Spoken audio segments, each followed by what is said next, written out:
stolen at birth by a mysterious woman disguised as a nurse. The baby was kidnapped. The baby was gone. Then, suddenly, 14 months later, he's found. Or is he? This is my life, and this is my only shot at solving these mysteries. Barbara Walters with a 50-year-old case that suddenly turned red hot. This couldn't be an easy case, could it, Barbara? A grown man's obsession with finding out if he's the real baby Paul. Hundreds of new leads pouring in. The crib was over by the window. DNA clues, stunning age progression images. If he's not the real Paul, is this man? It's ghostly to see it in person. And finally, the shocker that changes everything. Do you know who stole this baby? Yes, my mother. Is there finally an answer? Who was really stolen at birth?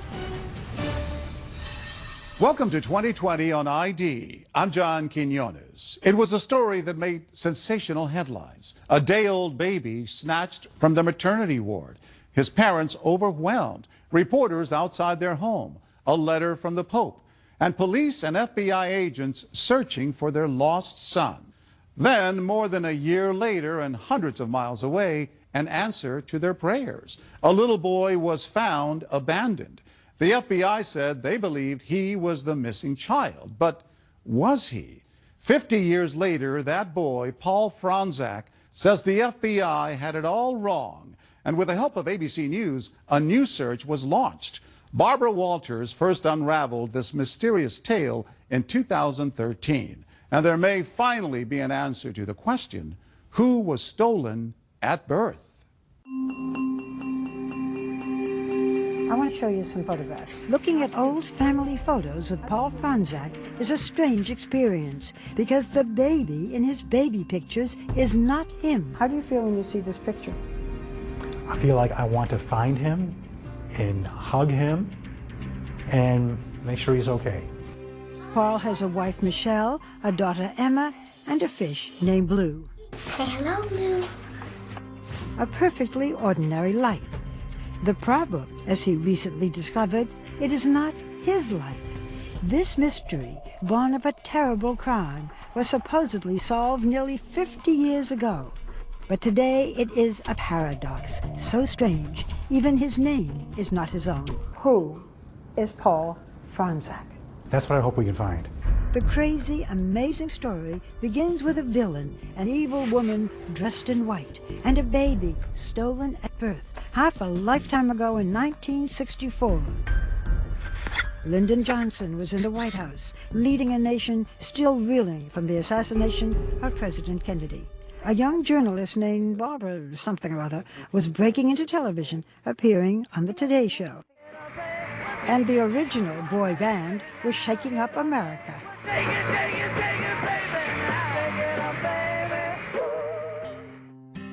In Chicago, Chester and Dora Franzak, married 2 years, living in an apartment in his parents' home, were starting a family. A first pregnancy ended in stillbirth, but on Sunday, April 26th, Dora gave birth to a healthy 9-pound boy.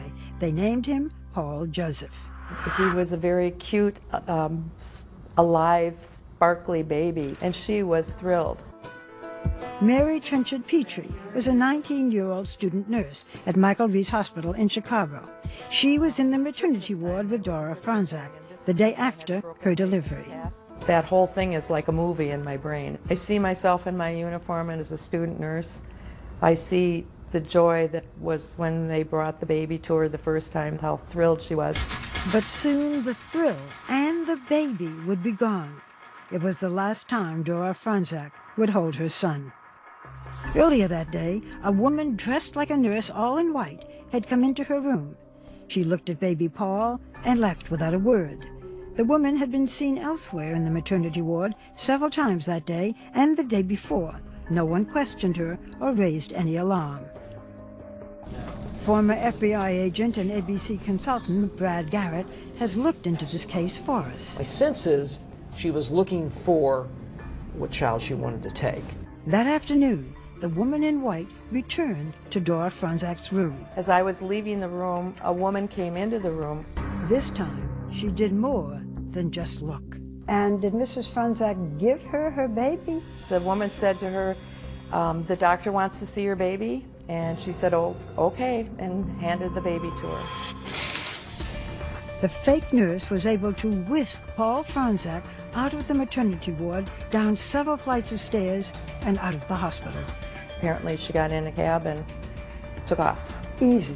Easy, very easy. Just like that, Paul Franzak, less than 2 days old, was stolen from his mother's arms and vanished. The baby was kidnapped. Baby was gone. Mary Trenchard says 45 minutes passed before the baby was missed. They said, do you have the Franzak baby? And I said, no. And she said, well, then the baby's gone. I was like, gone where? You know, and she said, you go back to Mrs. Franzak's room and stay with her. The baby's been taken. There was a frantic search. Nurses turned the hospital upside down. But astonishingly, for several hours, no one told Dora Franzak, the one person best able to describe the kidnapper, that her baby had been taken. Your heart must have been in your mouth. It was awful. Finally, authorities came empty-handed to the maternity ward to deliver their stunning news. And they told her, Mrs. Franzak, your baby's been taken. Is there anything you'd like to add, Mr. Franzak?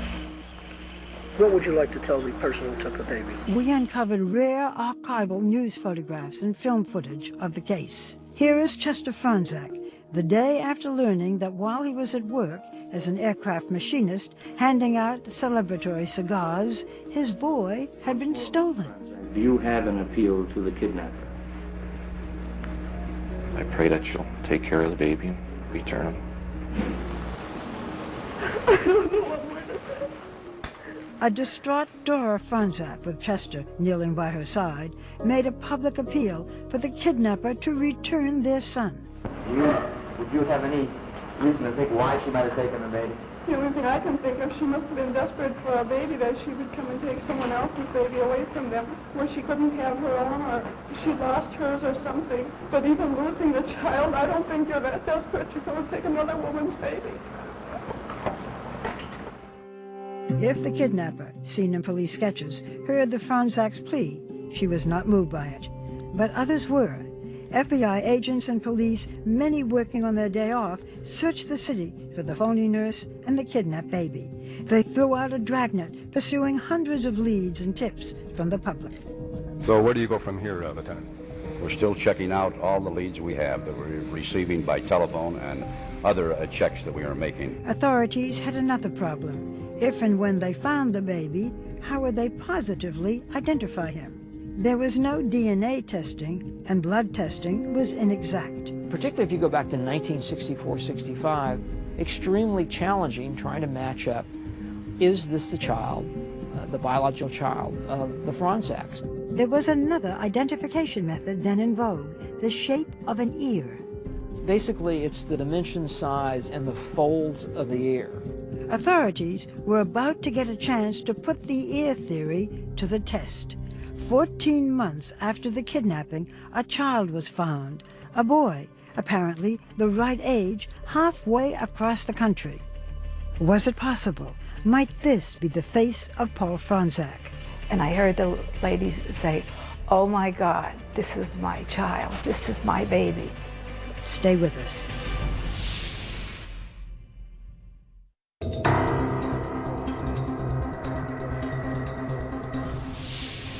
It was the biggest kidnapping since the Lindbergh baby. Paul Franzak, stolen at birth by a fake nurse. His angelic face peering from the front page was the last anyone had seen of him. Left behind were an empty crib and 2 broken hearts. A year passed, and then one day their phone rang. 800 miles away in Newark, New Jersey, a boy had been found. The FBI contacted my parents and said, "We think we found your son." So my parents had to drive to New Jersey. And they said, "This is our baby. This is Paul." We recognize him. Yes. Whoever abandoned the baby had dressed him up, wheeled him to a department store in a new stroller, and walked away. You have someone who places a child in a place that's going to be found and found quickly. So it's not somebody that wants this child to die or be harmed in any way. This is a picture of you when you were found in Newark after you were abandoned. So how do you feel when you see yourself? That's my first baby picture. That's all I have so far. This is it? That's it. This is the boy New Jersey authorities called unknown male number 1 in the arms of a nurse from a Newark hospital. Somebody wheels a stroller, puts you here, walks away, It never looks back. and never looks back. It's crazy. We return to Newark, New Jersey with Paul Franzak, back to the very place where someone left him sitting in a stroller 48 years before. Is it emotional for you to be here? It is. I feel eerie. I feel anxious. I feel excited. I feel sad. Yeah. All those things. Paul Franzak, back on a New Jersey street, a crossroad in his life. So I wish these walls could talk. You know, maybe we could learn something. I don't know. It's just, I can't believe that this actually happened. I can't believe it's my life. New Jersey authorities temporarily placed the abandoned boy with an unidentified family. That period was a mystery until Janet and Gracia came forward.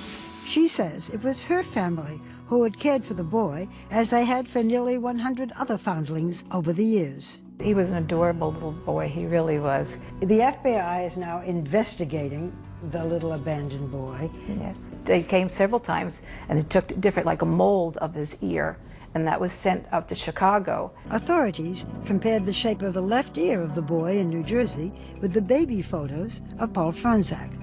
One day, Janet's family was summoned to a meeting. They were told to bring the boy. He was led to a room where Dora and Chester Franzak were waiting. And I heard the ladies say, "Oh my God, this is my child, this is my baby." And everybody's such an, oh my God, the woman found her baby and this baby found his mother. In the summer of 1966, the Franzaks believed their family had been miraculously reunited. The FBI ordered a series of blood tests on the abandoned boy and compared photographs of his left ear with that of the Franzak baby. Eventually confident enough that they informed the Franzaks, who said they had no doubt that the child was theirs. They brought him home to Chicago and for the second time named him Paul Joseph Franzak. Your parents were convinced. Why were they so convinced? I feel it's the FBI. The FBI is like the epitome of authority. And when they say, "This is your child," I would believe them. That's it. And that ended the search. Yes. At that point, everyone stopped looking for Paul Franzak. That was the end of the story. Yes. Tell me about your childhood. Was it happy? Yeah, it was a great childhood. Barbecues, family get-togethers, family vacations. The family, so often filmed in heartbreak, now recorded home movies of their own. The star of every celebration, of course, was Paul. They had missed his first step, first word, first birthday, but Paul was now back where he belonged, blissfully unaware of his past, until years later. When you were 10 years old, you had a shocking discovery. Tell me about it. I was looking for Christmas presents and snooping around the house, and I found all these boxes.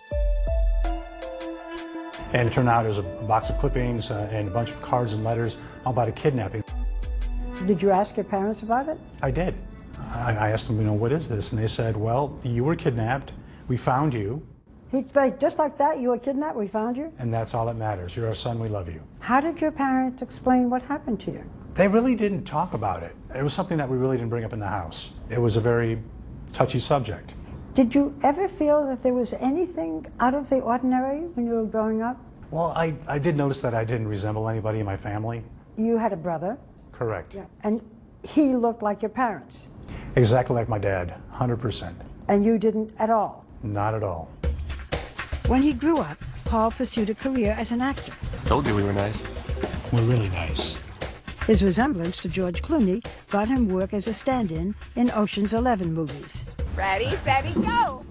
Today, Paul works for a college in Nevada, where he lives with his wife Michelle and their daughter Emma. Good job. Again, Daddy! Do you remember how you felt when Paul said, "I'm not really sure who I am"? The first time he told me, I thought he was joking. I thought he was just kidding around, but then once I realized it was true and I saw the newspaper clippings, I felt very sad for his parents and sad for him. How do you think it has shaped him? I think as a 10-year-old boy, when he first saw those newspaper clippings, not realizing who he was, I'm sure that that has somehow shaped him and that's done something to him over the years. It's just sad. Was it sort of there in the back of your mind, this peculiar thing? It was really a big part of me through my whole life, and it just got bigger and bigger and bigger. Who am I? Who am I? Yeah. Then Paul happened to see a DNA test kit for sale at a local drugstore. At last, an easy answer to the question that had followed him all his life. The hard part, asking his parents for a DNA sample, forcing them to travel back in time to the most painful part of their lives. It's something I wanted to do for a long time, but I never really had the nerve to ask my parents. Still ahead, will the Franzak family agree to end decades of doubt? Paul is determined to find the truth, but his parents seem just as determined to keep it hidden. And they said, Paul, please don't send it in. We don't want to know.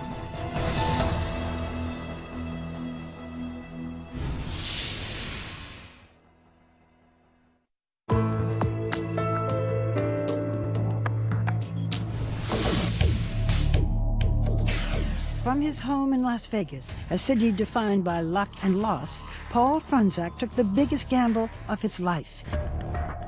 After decades of wondering, of suspecting that he might not be the baby stolen from his mother's arms, he asked his parents for samples of their DNA. I think I got him off guard a little bit, because I mentioned to my mom, did you ever really wonder if I was really your child? She said, yeah, we thought about it. I said, well, what if we can find out a way? And they said, well, yeah, we'd like to know. And then I went and got the DNA kit, and it was all done in 5 minutes. But later, second thoughts. Were you ready to handle whatever secrets might come out? Yes. Were your parents ready to handle the secrets? No. They called me and they said, we don't want you to have that test done. And if you do it, we don't want to know. I had the packet ready to go on my desk in my house for about 3 weeks.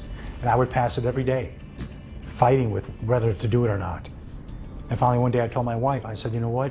I have to do this. I really need to know. It was the answer that he had anticipated and feared. The results were in. The test that would tell him if he'd been living a lie. Describe the moment when you got the results of the DNA test. I got the phone call.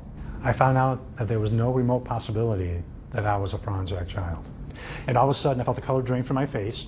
And I said, are you okay? And he said, I don't know. He said, I feel a little dizzy. I need to stay in my chair right now. And all of a sudden I started thinking, I don't know anything about myself. I don't know how old I am, my heritage, my birthday, all these things that people take for granted. Everything I thought was my life wasn't. He said, I don't know anything about myself. And I said, well, you do. You're my husband. You're Emma's dad. You know who you are. But who he is not this baby boy. For Chester and Dora Franzak, the fairy tale ending to their family tragedy was revealed to be just that, a fiction. How does a loving son say to his parents, you are not my biological parents?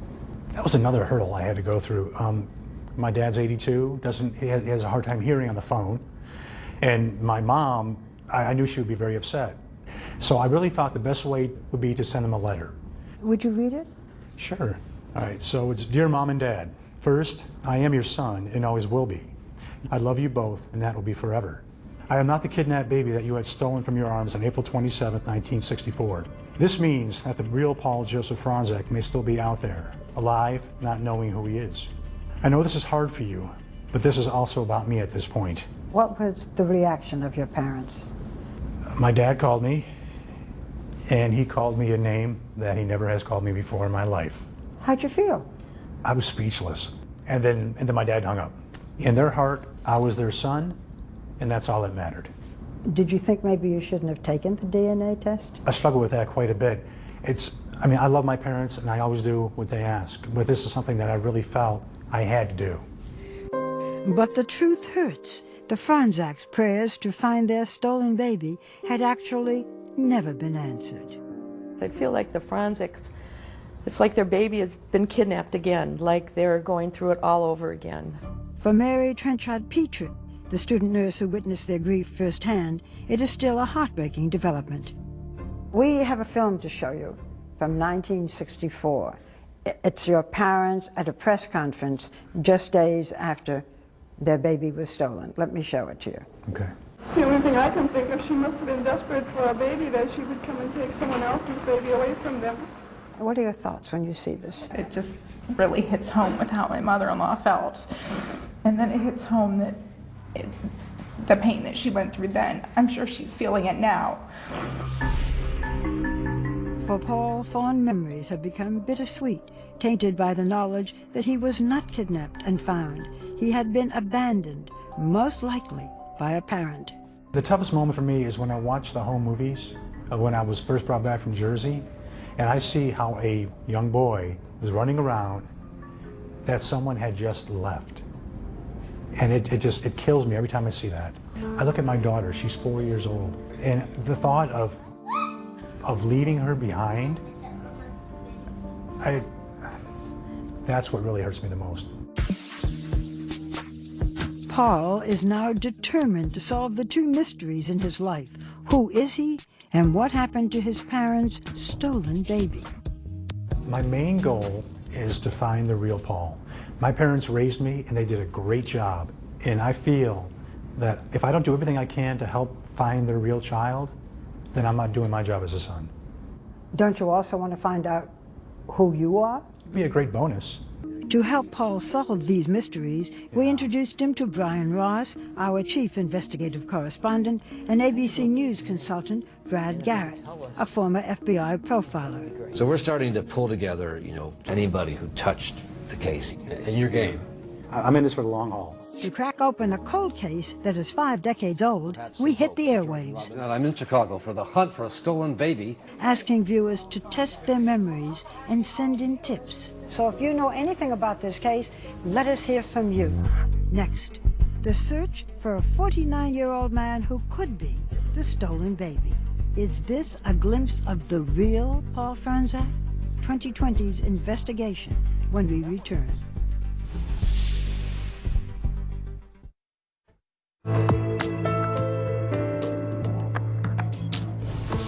For decades, Paul Franzak had harbored doubts about whether he was really the baby stolen from a Chicago maternity ward some 50 years ago. And DNA tests had finally proved he was not the real baby Paul.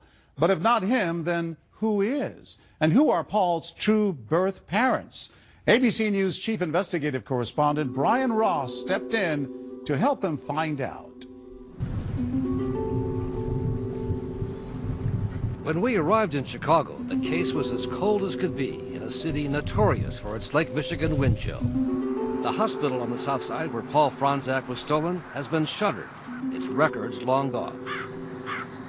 Do you have any further clues? No, sir, not at this time. And the key detectives, even most of the reporters assigned to the story back then, are all dead. But there is one clue, and really only one clue left. This hospital photograph, taken the morning the baby was stolen, at a day and a half old.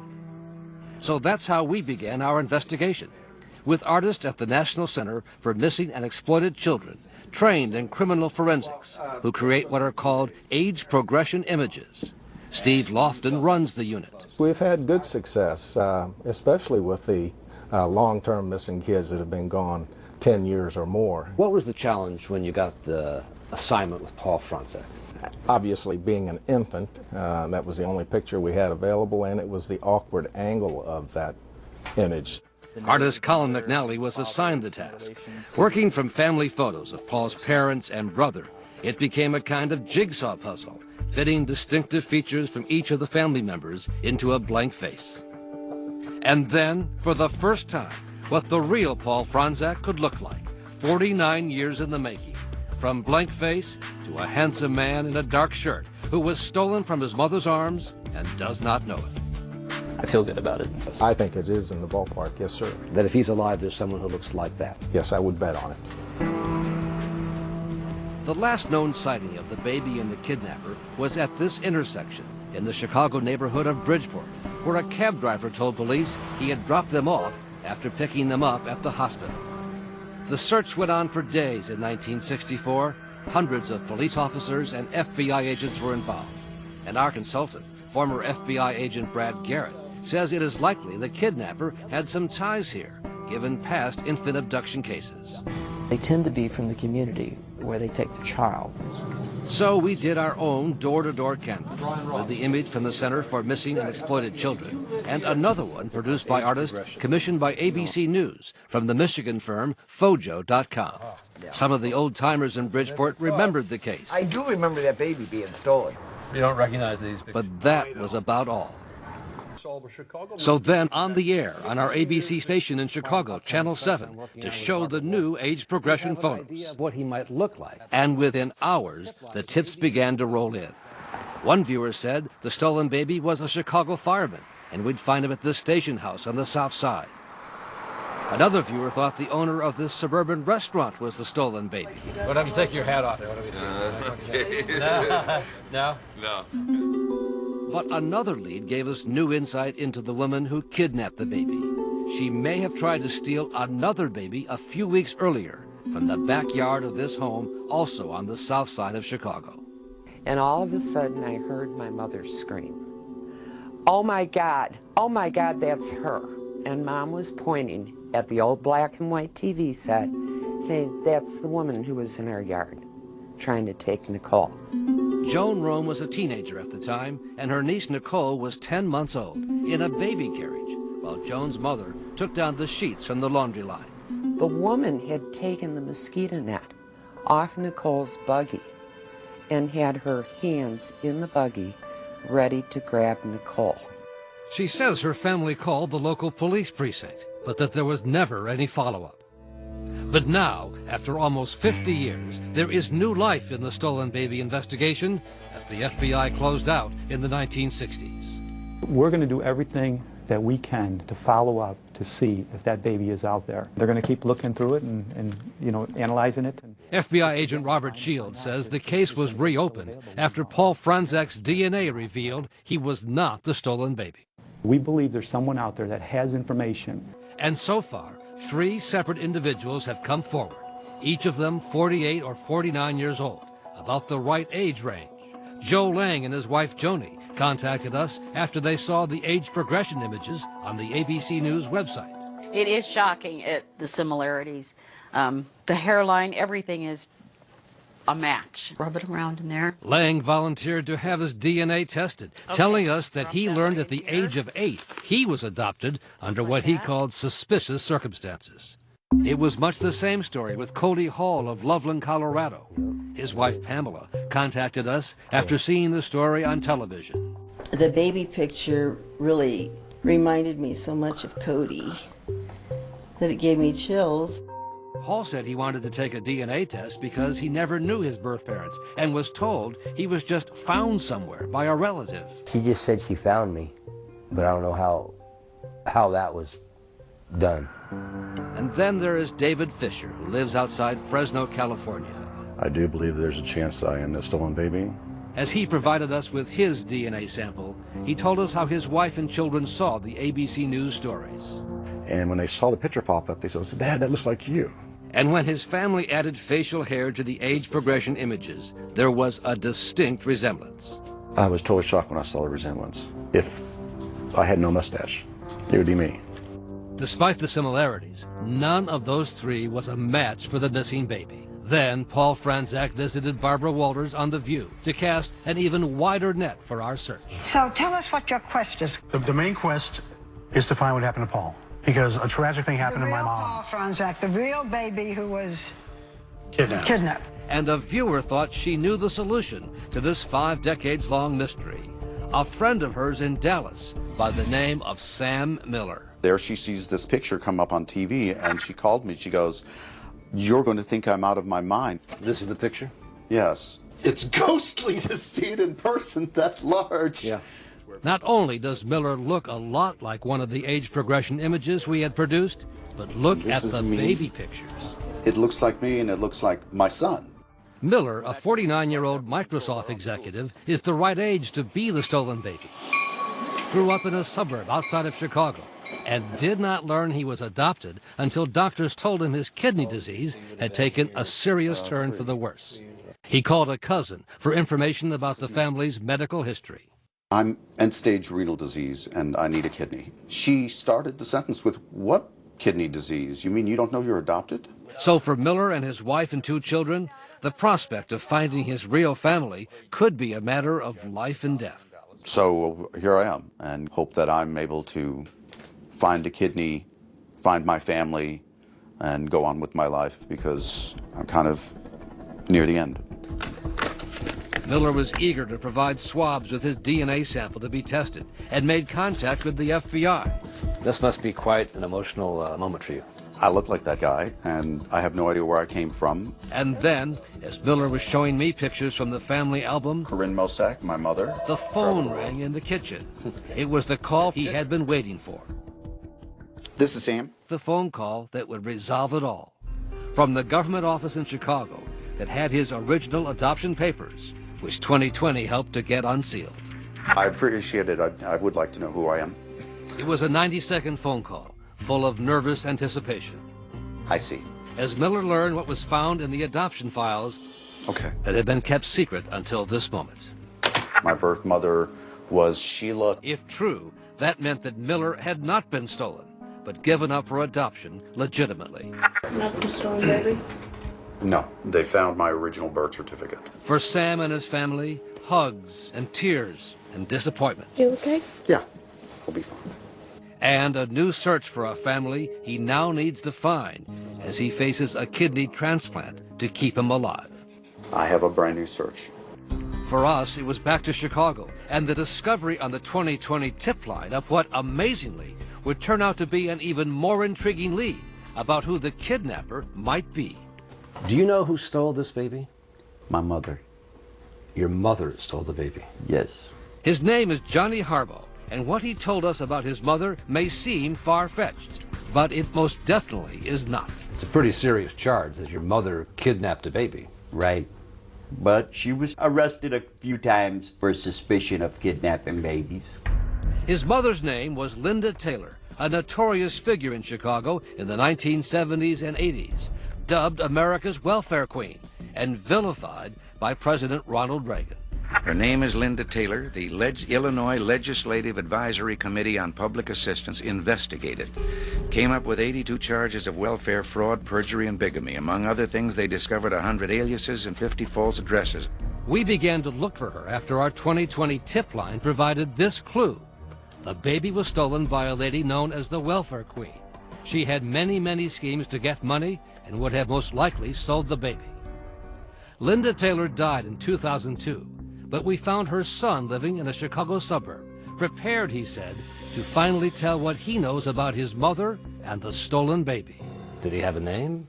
He had a name, but we called him Tiger. Harbaugh said he was a teenager living in this house in Chicago when he came home to discover a new baby. Was your mother capable of stealing a baby? My mother was capable of anything. Not only stealing a baby, but she could steal you. She was just that kind of woman. You know, she done however what it took for her to survive. Harbaugh said his mother was a master of disguise, could pass as white or black, Puerto Rican or Hawaiian, in her schemes to collect fraudulent welfare payments, sometimes posing as a doctor or a nurse. She had a room with nothing but wigs and nurse dresses and shoes. In the 1970s, when Linda Taylor was put on trial for welfare fraud, Miss Taylor, can we talk to you for a moment? she actually came under investigation for stealing the Franzak baby. From one newspaper account, one of her ex-husbands told agents that Miss Taylor appeared one day in the mid-1960s with a newborn baby, although she had not been pregnant. That would not surprise me. Isaiah Gant was Linda Taylor's lawyer at the time and told 2020 she never admitted anything, but he wouldn't put it past her to snatch a baby. The woman was just a chameleon. She could be anything. So I couldn't rule out the possibility that she could be involved in something like that. Her son Johnny says he came home from school one day and the baby was gone, taken, he believes, by one of his mother's boyfriends to Tennessee. But you're sure about this? I'm positive. Harbaugh said the man who took the baby worked at what was then the American Rivet Company, A former employee there confirmed to 2020 the name Harbaugh gave us and said the man indeed had moved to a small town in Tennessee. Our 2020 investigative team went to Tennessee, to the town of Sevierville, but we could find no current record of the man who supposedly took the stolen baby here so many years ago. What would you say to the Franzak parents, Mr. and Mrs. Franzak, who had their baby taken away a day and a half old? Back then, I was young, a baby, you know, and I seen so many of them. I mean, there's nothing I could say to them. I mean, I couldn't apologize enough for not turning her in. Cold comfort for the Franzak parents so many years later. When we come back, Paul's search for his birth family gets his first big break, a DNA match. Oh, this is close. This is good, right? But will it be enough? This couldn't be an easy case. Stay with us.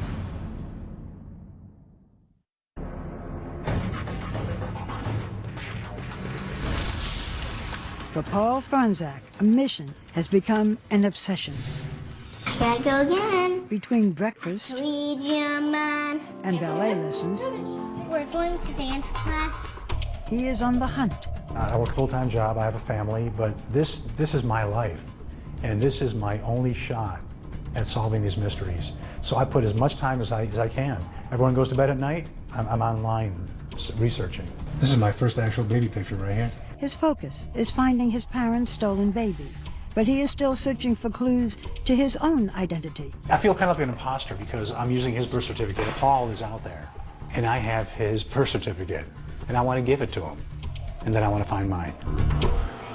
Desperate to find any connection to his biological family, Paul sent DNA samples to 3 genealogy sites, 23andMe, Family Tree DNA, and Ancestry.com. We took the sample that you gave us, and we put it on a chip. And what that does is it gives us a unique DNA signature that only you have. So we compare your DNA to DNA from populations all over the world. So you're kind of like CSI, but you work with DNA. It's family history. The results were Paul's first indication of who he is and where he's from. There were surprises about his ethnic roots. You are 37%, according to our analyses, of European Jewish descent. Wow. Is that new? Well, I was raised a Roman Catholic. Well, so this is interesting. So now I've been twice baptized, and I'm actually Jewish. So it's kind of cool. I have to learn a whole new religion now. I'm excited about that. Even more exciting, a major development in Ancestry.com's search. Finally, a link to his first blood relative, a third cousin. I saw a third, and I'm like, oh, this is close. This is good, right? Yeah, it was like a lottery when I saw that. If you communicate with her and she wishes to work with you and help with you, looking at her family tree could actually be very informative.